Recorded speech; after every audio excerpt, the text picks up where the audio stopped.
आज हम बात करेंगे पाकिस्तान और अफगानिस्तान के बीच चले एक ऐसे वॉयलेंट कंफर्मेशन की जिसने सिर्फ दोनों देश की ही नहीं बल्कि पूरे साउथ एशिया में जियोपॉलिटिकल टेंशन को एस्केलेट कर दिया है। ये क्लैश सिर्फ बॉर्डर पर नहीं हुआ, इसने भारत, दुनिया की सुपर पावर्स और रीजनल सिक्योरिटी को भी जोर से इम्पैक्ट किया है। तो चलिए इस कॉम्प्लेक्स को सिचुएशन को डिटेल में समझते हैं। अफगानिस्तान और पाकिस्तान के रिलेशन हमेशा से ही फ्रेगल रहे हैं, यानी टेढ़े मेढ़े रहे हैं।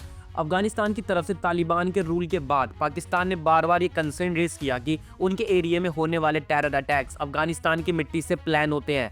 पाकिस्तान के लिए बिगेस्ट थ्रेट है तारिक तालिबान पाकिस्तान यानी टीटीपी के इंडिया के लिए भी ये रीजन स्ट्रेटेजिक इंपॉर्टेंस रखता है, क्योंकि भारत का अफगानिस्तान में इकोनॉमिक, पॉलिटिकल और सिक्योरिटी स्टेक स्ट्रॉन्ग है। सब कुछ शुरू होता है 9 अक्टूबर की रात, जब पाकिस्तान ने काबुल और ईस्टर्न अफगानिस्तान में पावरफुल एयर स्ट्राइक लॉन्च किया। इस्लामाबाद का क्लेम था, हम उन मिलिटेंट को टारगेट कर रहे हैं जो अफगानिस्तान के सेफ हेवन से ऑपरेट कर रहे हैं, अब पाकिस्तान में अटैक्स करते हैं। लेकिन अफगानिस्तान ने तुरंत इस एक्ट को अपने देश पर अटैक बोल दिया, पब्लिक वार्निंग दी। अफगान डिफेंस मिनिस्ट्री ने कहना था कि अगर सिचुएशन एस्केलेट हुई तो इट्स इस रिस्पॉन्सिबिलिटी का पाकिस्तान मिलिट्री की होगी, यानी आने वाले टाइम में अफगानिस्तान ने कुछ भी एक्शन लिया तो पाकिस्तान इस चीज का जिम्मेदार होगा। इसके बाद तालिबान एडमिनिस्ट्रेशन ने कंफर्म किया कि काबुल और पटिका पर स्ट्राइक हुई, लेकिन कैजुअलिटीज नहीं हुई। पाकिस्तान सिक्योरिटी ऑफिसर्स ने बोला कि एक स्ट्राइक के टारगेट टीटीपी लीडर नूर वाली महसूद के बाईसाइकिल था, लेकिन उसकी मौत कंफर्म नहीं हुई।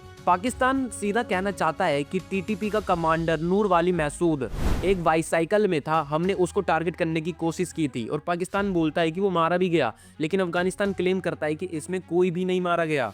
10 अक्टूबर के बाद तिरा रीजन में पाकिस्तान आर्मी और मिलिटेंट के बीच फेस टू फेस इनकाउंटर हुआ, जहां 11 पाकिस्तानी सोल्जर शहीद हो गए। ये सब इसलिए भी एस्केलेट हुआ क्योंकि इस्लामाबाद ने तालिबान को ओपनली वार्निंग दी थी, आपकी टेरिटरी पाकिस्तान के अगेंस्ट टेरर एक्टिविटीज के लिए यूज नहीं होनी चाहिए। तालिबान इस एक्यूजेशंस को टोटली डिनाई करता रहा। 12 अक्टूबर की रात बॉर्डर पर सिचुएशन आउट ऑफ कंट्रोल हो गई। अफगान और पाकिस्तानी आर्मीज के बीच सबसे वॉयलेंट क्लैशेस हुआ, जिसमें हैवी आर्टिलरी, मशीन गन्स और बॉर्डर पोस्ट पे डायरेक्ट हिट्स डन लगे।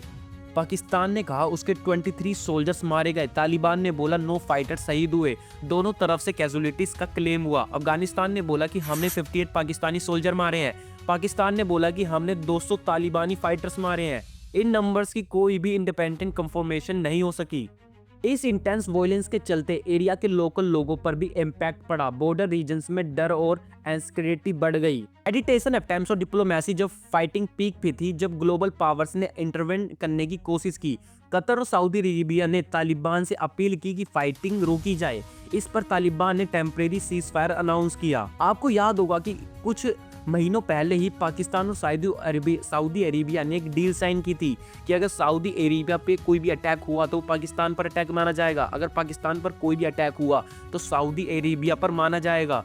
लेकिन इस केस में थोड़ा अलग है। जब अफगानिस्तान के तालिबान ने पाकिस्तान पर अटैक किया तो सऊदी अरेबिया का कोई भी फुल स्ट्रॉन्ग सपोर्ट नहीं आया। बस सऊदी अरेबिया ने एक स्टेटमेंट जारी किया कि इस वॉर को रोका जाए। इसी बीच एक डिप्लोमेटिक ड्रामा भी हुआ। तालिबान के foreign minister Amir Khan Muttaqi India के रेयर विजिट पे थे।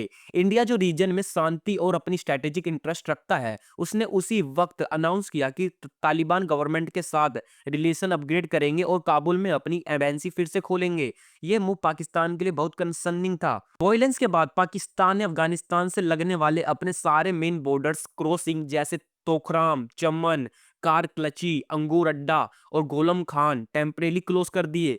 पूरी 2600 किलोमीटर लंबी दुरांत लाइन वर्चुअली सील हो गई, जिससे ट्रेड, लोकल इकोनॉमी और क्रॉस बॉर्डर मूवमेंट पर मेजर इफेक्ट पड़ा। इस स्टेप ने अफगानिस्तान को और ज्यादा डिप्लोमेटिक और इकोनॉमिक आइसोलेशन में डाल दिया, जो ऑलरेडी रीजनल और ग्लोबल सपोर्ट के लिए स्ट्रगल कर रहा है। ये पूरा क्राइसिस इंडिया के लिए भी रिलेवेंट था। भारत अफगानिस्तान की एक की डेवलपमेंट पार्टनर रहा है। वहां एक स्टेबिलिटी का सीधा असर भारत की सिक्योरिटी, डिप्लोमेसी और रीजनल कनेक्टिविटी पर पड़ता है। इसके अलावा इंडिया और पाकिस्तान के बीच की राइवलरी, चाइना की इंक्रीजिंग इन्फ्लुएंस जो अफगानिस्तान में इंफ्रास्ट्रक्चर प्रोजेक्ट और इन्वेस्टमेंट कर रहे हैं, और रसिया, अमेरिका जैसे ग्लोबल प्लेयर्स के अप्रोच, ये सब रीजन में बदलती जियोपॉलिटिक्स को और कॉम्प्लेक्स बनाते हैं। तो दोस्तों, आपने देखा कि सिर्फ एक बॉर्डर क्लैश से कैसे पूरी साउथ एशिया की जियोपॉलिटिकल इक्वेशन हिल सकती है। इस इंसिडेंट ने यह साबित कर दिया कि पाकिस्तान अफगानिस्तान के बॉर्डर एरिया सिर्फ दो देशों की नहीं बल्कि पूरे रीजन की सिक्योरिटी, पीस और फॉरेन पॉलिसी का मैटर है। आने वाले वीक्स में ये सब देखना होगा कि तालिबान पाकिस्तान की डिमांड्स पर जेन्युइनली एक्शन लेता है या फिर दोनों साइड्स फिर एक नया साइकिल ऑफ वायलेंस में चले जाएंगे। उसी के बाद पता चलेगा कि इंडिया और बाकी सुपर पावर्स इस न्यू इमर्जिंग ऑर्डर में अपनी जगह कैसे बनाते हैं। अगर आपको ये इन डेप्थ जियोपॉलिटिक्स एनालाइज पसंद आई हो तो लाइक करिए, चैनल को सब्सक्राइब करिए और अपने व्यूज कमेंट में लिखिए कि आपके हिसाब से साउथ एशिया में सिक्योरिटी और स्टेबिलिटी का फ्यूचर कैसे दिख रहा है। मिलते हैं अगले एपिसोड में एक नए ग्लोबल कॉन्फ्लिक्ट एनालिटिक्स के साथ।